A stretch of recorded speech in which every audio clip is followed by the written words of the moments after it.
Why is Anubis, the jackal-headed god, considered the ultimate guide to the afterlife in Egyptian mythology? What secrets does he hold about the ancient world and its beliefs about death and the afterlife? Join me as we journey through the sands of time to uncover the mysteries of Anubis, the enigmatic guardian of the dead. Picture this. It's ancient Egypt. The sun is setting, casting long shadows across the desert sands. Near the tombs of the pharaohs, jackals prowl in the twilight, and standing among them, a figure unlike any other, a powerful deity with the body of a man and the head of a black jackal. This is Anubis, the mysterious god who straddles the line between life and death. Anubis wasn't just any god. To the ancient Egyptians, he was a guide, a protector, a judge. He was the one who ensured that the journey to the afterlife was smooth or justly deserved. But how did he come to hold such a pivotal role in the world of the dead? To understand Anubis's place in Egyptian mythology, we first need to understand his role as the guardian of the dead. Imagine walking through a cemetery, the air heavy with mystery. Anubis, with his jackal head, was believed to patrol these grounds, keeping watch over the tombs, ensuring that no soul was disturbed and no grave desecrated. But why a jackal? In ancient Egypt, jackals were often seen lurking around cemeteries. To the Egyptians, this wasn't just a coincidence. They believed the jackal was a symbol of protection, a sign that Anubis himself was watching over the dead. He was their sentinel, their eternal guardian. But Anubis's role went far beyond just watching over the dead. He was also the god of mummification, the ancient art of preserving a body for its journey to the afterlife. And this takes us to one of the most famous myths involving Anubis, the myth of Osiris. When Osiris, the god of the afterlife, was murdered and dismembered by his jealous brother Set, it was Anubis who stepped in. With great care and skill, Anubis embalmed Osiris's body, wrapping him in fine linen, preparing him for resurrection. This act was more than just a ritual. It was a divine art. Anubis's role in mummification wasn't just about preserving bodies. It was about ensuring the soul's safe passage to the afterlife.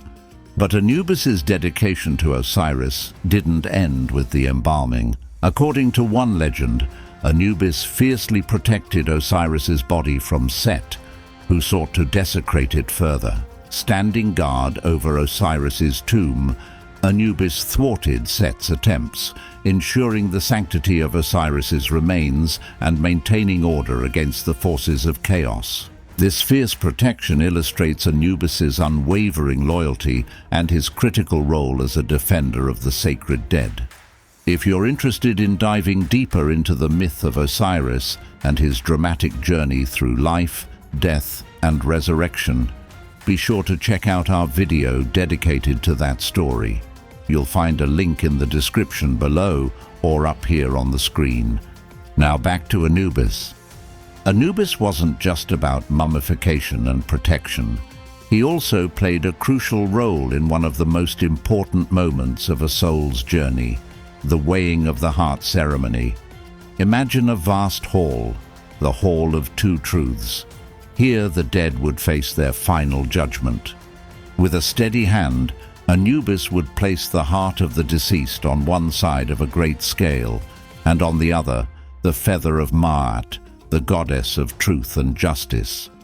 If the heart was lighter than the feather, the soul was pure and worthy of the afterlife. But if it was heavier, well, let's just say, a monster named Amit was waiting, ready to devour the unworthy. But Anubis's role in the afterlife went beyond mere judgment. The Duat, or the Underworld, was a vast and perilous realm, filled with dangers lurking in every shadow. Anubis, ever vigilant, took it upon himself to safeguard the souls making this treacherous journey. He patrolled the dark paths of the Duat, warding off malevolent spirits and demons that sought to devour or mislead the souls of the dead.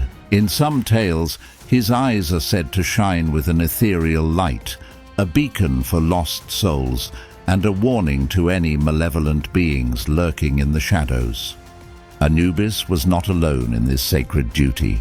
He often worked alongside other gods, such as Thoth, the wise scribe and keeper of divine knowledge. Thoth recorded the outcomes of the weighing of the heart, ensuring the integrity of each judgment. Together, Anubis and Thoth formed a powerful alliance, balancing truth, order, and justice within the afterlife.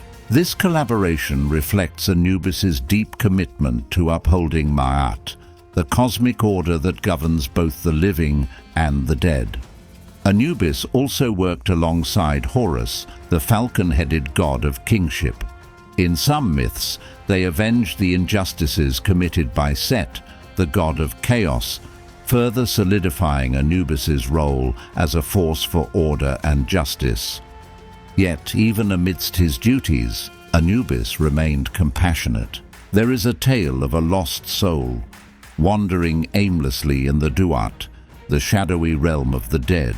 This soul, filled with fear and confusion, could not find its way to the Hall of Two Truths. It was Anubis, in his infinite mercy, who appeared as a guiding light in the darkness. Gently he took the lost soul by the hand, leading it through the dangerous, twisting paths of the underworld, past serpents and lakes of fire, ensuring its safe arrival for judgment. In this act, Anubis wasn't just a judge of souls, but a compassionate guide, ensuring every soul had a fair chance to reach its destination. But not every soul in the underworld could be redeemed. Anubis's commitment to truth was unyielding, and his scales infallible. There is another tale, one of a wicked king who died, and his soul arrived at the Hall of Two Truths. This king, known for his deceit and cruelty in life, thought he could cheat his way into the afterlife by bribing Anubis himself. But Anubis was not one to be swayed by corruption. As the king's heart was placed on the scale, it sank heavily, weighed down by lies and betrayal. Without hesitation, Anubis condemned the king, whose heart was swiftly devoured by Amit, the devourer of the dead. This story reinforces Anubis's role as a steadfast judge, unwavering in his commitment to justice. No amount of deceit could escape his discerning gaze. Anubis's actions in these myths reveal the essence of his character. As a guardian, he was fiercely protective of the sacred, defending Osiris against all odds and ensuring the sanctity of the tombs. As a judge, he was both fair and impartial, weighing each heart with an unwavering hand, ensuring that justice was served for every soul, regardless of their status or wealth. And as a guide, he showed compassion, leading lost souls through the treacherous paths of the underworld, ensuring that all who sought redemption had a fair chance to reach their final resting place. Yet, there is a darker side to Anubis, one that cannot be overlooked. While he was a guide and protector to the worthy, to those who dared to defy the sacred order, he was a force of terrifying retribution. Grave robbers who dared to desecrate the tombs and steal from the dead would often face Anubis's wrath.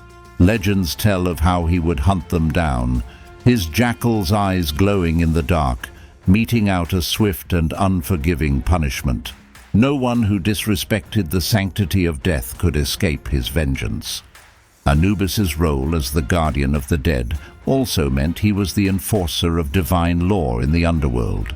Souls that strayed from the path or sought to deceive their way into a better fate would find no mercy under his gaze. He was not just a judge but the executioner, ensuring that all who entered the Duat faced their rightful end. His presence was a reminder that while death might be a journey, it was also a reckoning, a final accounting of one's deeds. Anubis's presence wasn't confined to the shadowy realm of the underworld. It reached deep into the divine structure of the Egyptian gods. Picture this: Anubis, born from the union of Nephthys, the goddess cloaked in mourning and protection, and possibly Osiris, the revered god of the afterlife himself. This lineage wasn't just a matter of birthright, it was a complex pattern of divine purpose, carefully integrated into the heart of the pantheon. Imagine young Anubis under the watchful eye of Isis, Osiris's devoted wife, herself a figure of magic and healing. It was Isis who taught him the sacred rites of mummification, each ritual a step deeper into his destiny as protector of the dead and defender of the sacred order. Under her tutelage, Anubis didn't just learn the arts of preservation, he absorbed the weight of his role as both guide and guardian, a bridge between the living and the dead. Anubis's relationships with Nephthys and Isis were more than just familial ties, they were key influences that shaped his role in the afterlife. Nephthys taught him to protect the dead, while Isis showed him the importance of rebirth and compassion. These teachings molded Anubis into a god who could balance justice with mercy. He wasn't just a judge of souls, but also a guardian, fierce in defending the tombs and gentle in guiding lost souls to their final rest. And yet, Anubis's divine relationships did not end with his immediate family. As we touched on earlier, his alliances extended to other gods who shared his values of order and truth. He often worked alongside Thoth, the wise scribe who recorded the outcome of the weighing of the heart, and Horus, the avenger of Osiris and protector of rightful kingship. The symbols associated with Anubis tell their own stories, each one a reflection of his multifaceted nature. The scales, often depicted in scenes of the weighing of the heart, are perhaps the most iconic, symbolizing his role as a fair and impartial judge. The scales were more than a tool. They were a divine instrument of justice, ensuring that truth prevailed and that no soul could escape their rightful judgment. And there is the Ankh, the symbol of life, frequently seen in Anubis's hand. The Ankh was a powerful emblem, representing not only the key to eternal life, but also Anubis's role as a guide, leading souls safely from one world to the next. His flail and scepter, symbols of authority and power, speak to his control over the realm of the dead and his ability to enforce divine law without question or hesitation.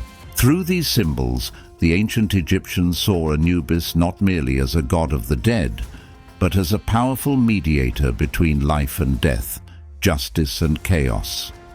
As time passed and the myths evolved, Anubis's role in the pantheon remained significant, even as other gods, like Osiris, rose to prominence in the underworld.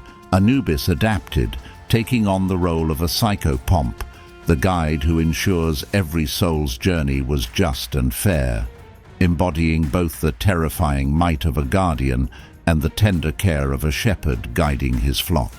His continued presence in Egyptian mythology is a testament to his enduring relevance, a god who stood watch over the threshold between life and death, ensuring that the passage was guarded, the scales were balanced, and that every soul was judged with both fairness and mercy. And so, Anubis continues to captivate us today, standing at the crossroads of life and death, a timeless guardian watching over the sacred passage between worlds. What do you think makes Anubis such an enduring and fascinating figure in mythology? Share your thoughts in the comments below. And if you enjoyed this journey through the mysteries of ancient Egypt, don't forget to like this video, subscribe for more, and hit the notification bell to stay updated on our latest explorations into the world of myths and legends. Have a nice day, and keep exploring the mysteries and wonders of the past.